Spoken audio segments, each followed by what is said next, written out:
L'impermanence, cette loi universelle qui t'empêche de souffrir. Cultiver un esprit qui ne s'attache à rien, c'est le but de la pensée bouddhiste. Mais pour en arriver à cela, il faut prendre conscience de l'impermanence des choses, c'est-à-dire du fait que rien ne demeure, que tout évolue, car c'est l'attachement aux choses éphémères qui crée la souffrance. Tout ce qui a été réuni se sépare, tout ce qui naît meurt, tout ce qui a été construit s'écroule, tout ce qui est composé se décompose. Bonjour, je suis ravie de vous retrouver pour ce podcast hebdomadaire. Je suis Sandra Mesda, coach en développement personnel et spirituel pour ceux qui ne me connaissent pas encore. C'est une aventure, le développement personnel et la spiritualité que j'ai commencé il y a pas mal d'années et que j'ai le plaisir de partager avec vous depuis un peu plus d'1 an sur ma chaîne YouTube afin de vous aider à changer votre propre vie, à l'améliorer, à comprendre vos comportements à travers mes propres expériences et recherches. Je ne prétends pas avoir la vérité, mais juste vous transmettre les étapes par lesquelles je suis passée pour ma propre transformation et celles que je traverse encore aujourd'hui. Car c'est l'aventure de toute une vie que d'apprendre à savoir qui l'on est et à aimer profondément chaque partie de nous. Ensemble, éveillons notre conscience et transformons notre vie. Alors l'impermanence est l'idée selon laquelle les phénomènes, les choses, les êtres, les situations, les sentiments évoluent, changent d'instant en instant, se transforment tout le temps. C'est par exemple le cas de phénomènes qui apparaissent et disparaissent. L'être humain qui naît, vit et meurt. Mais c'est aussi le cas de phénomènes qui durent toujours, mais évoluent. Par exemple, l'univers. L'attachement aux choses impermanentes crée l'insatisfaction ou la souffrance. Voici quelques exemples que je peux vous citer. S'attacher à une personne risque d'aboutir au malheur, à la souffrance si elle s'éloigne ou disparaît. Aimer l'argent va de pair avec la crainte du jour où il viendra à manquer. Défendre une cause peut aboutir à la désillusion. Soutenir une personne risque de provoquer une déception future. Ou encore aimer son corps amène à la peur du vieillissement. Et il y a tant d'autres exemples que je pourrais encore vous citer. Le sentiment d'avoir du mal à contrôler ou à maintenir les choses cause un mal-être, allant de l'inquiétude au désespoir, en passant par la colère. L'individu a besoin de l'illusion d'évoluer dans un monde stable, mais il doit aussi apprendre à accepter l'impermanence. L'impermanence se retrouve bien au-delà du bouddhisme. Les stoïciens ont déjà pris ce concept d'impermanence. Marc Aurèle disait « Raisin vert, raisin mûr, raisin sec, tout est changement, non pour ne plus être, mais pour devenir ce qui n'est pas encore. » Et puis cette formule de Lavoisier que vous avez certainement déjà entendue, « Rien ne se perd, rien ne se crée, tout se transforme ». Lavoisier qui était un chimiste et philosophe. Et pour se prémunir de ces déchirements intérieurs, il faut être capable de percevoir et d'accepter l'impermanence des choses, puis de rediriger notre intérêt vers ce qui nous apporte une réelle satisfaction. Bon, vous allez me dire, c'est facile à dire, mais à mettre en place. Alors, explorons ensemble diverses manières d'accueillir ce concept et en particulier au travers, par exemple, de la créativité. Si vous peignez ou créez des bijoux, ou que vous adorez cuisiner, vous êtes dans un moment de création où vous êtes attentif, vous êtes en conscience de ce que vous êtes en train de faire. Vous pouvez aussi, pour avoir ce sentiment de satisfaction, réaliser un projet de vie que vous avez et que vous n'aviez pas encore osé mettre en place jusqu'à aujourd'hui. Mais pour cela, il vous faudra tout d'abord faire face à un obstacle majeur et pas des moindres, le lâcher-prise, ce fameux lâcher-prise. Et quand on parle de lâcher-prise, on pense immédiatement au fait de devoir perdre le contrôle. Le même problème se pose pour accepter l'impermanence. Nos peurs nous paraissent trop grandes et trop nombreuses, et c'est elles qui nous bloquent. Et si je parle de l'impermanence dans le couple, eh bien c'est pareil. Tout se transforme, l'amour et les sentiments aussi. Et l'énorme erreur que nous sommes nombreux et nombreuses à commettre est de vouloir arrêter la montre pour conserver intacte la passion amoureuse. Pourquoi est-ce une erreur ?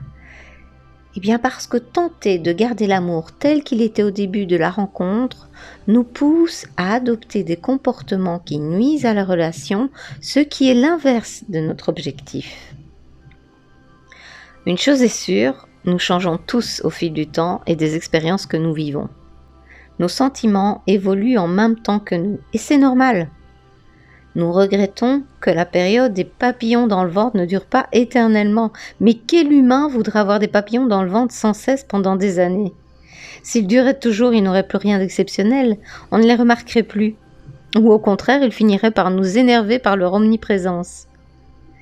Alors, comment mettre cette loi en pratique ? Eh bien, Pascal de Sutter et Julie Duchemin, qui sont respectivement psy et sexologues, nous proposent 4 points pour mettre en pratique cette loi de l'impermanence dans un couple. Premièrement, accepter l'impermanence, ce qui veut dire accepter ce que l'on vit aujourd'hui ne durera pas éternellement, qu'on ne peut pas figer la vie ni la relation. Demain sera peut-être moins bien qu'aujourd'hui et après-demain beaucoup mieux. Alors on profite à fond des bons moments partagés et quand ils sont moins bons, on ne désespère pas. Le deuxième point, accompagner le changement. Ne pas croire que l'on peut garantir le bonheur éternel en s'installant à deux, en se mariant, en ayant un enfant ou en achetant une maison. Ces étapes bouleversent profondément la relation. Et on se découvre mutuellement autrement qu'on ne l'avait imaginé. On tombe parfois de son nuage. Ça ne veut pas dire qu'on ne s'aime plus ou qu'on s'aime moins. On peut vivre des moments forts, intenses, magnifiques en s'adaptant à cette nouvelle donne. Ces moments, vous avez le pouvoir de les créer. N'attendez pas qu'ils viennent à vous. Le troisième point, prévoir des moments de diffusion. Le manque de l'autre préserve la flamme et nous fait mesurer l'importance qu'il a dans notre vie. Dès le début de votre vie de couple, prévoyez des moments sans l'autre, avec vos hobbies, vos passions, des sorties entre amis ou amis. L'important aussi pour ceux qui vivent ensemble, autant que possible, ménager un espace propre à chacun dans la maison. Un coin bureau ou un coin où vous pouvez vous réfugier ou vous mettre dans votre bulle quand vous en sentirez le besoin. Le principe d'impermanence nous montre que rien n'est immuable ou éternel, que chaque chose tend à changer ou à disparaître. Tout est transitoire et rien ne dure ou ne perdure. La nuit fait place au jour, le printemps succède à l'hiver, la fleur s'ouvre et se fane, la jeunesse devient vieillesse, nous faisant en prime cadeau de la maturité et de la sagesse. On n'y coupe pas. Et pour éviter la souffrance que l'impermanence peut engendrer, il est bon de ne pas résister au temps qui passe, de ne pas s'accrocher aux personnes à tout prix, de ne pas s'attacher aux choses matérielles, de ne pas retenir ce qui est voué à évoluer, à se transformer, à mourir, pour ensuite renaître à nouveau.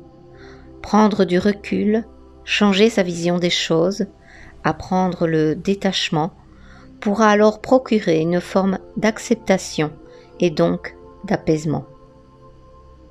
Il y a toujours un début et une fin.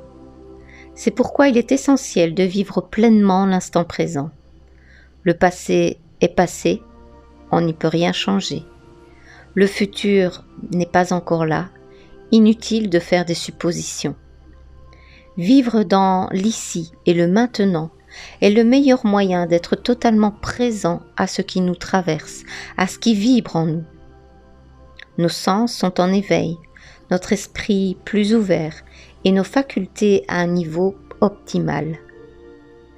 C'est l'occasion de prendre conscience de tout ce qui est déjà là, de la beauté autour de soi, de l'amour qui circule en nous et autour de nous, et d'avoir de la gratitude pour cette abondance infinie. Il nous est donné de vivre des moments de pur bonheur, d'extase. Nous aimerions alors que le temps se fige pour prolonger cet instant suprême en éternité. Hélas, cela n'est pas possible.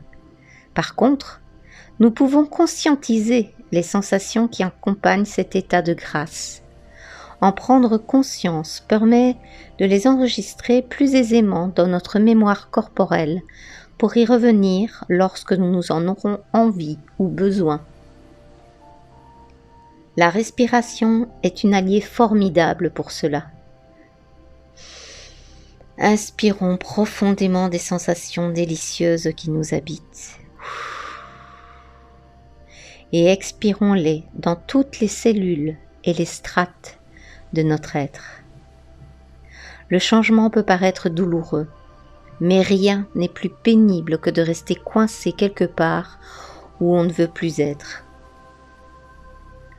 Le poussin ne peut rester dans sa coquille, ni le papillon dans sa chrysalide, tout comme nous ne sommes pas voués à rester enfants.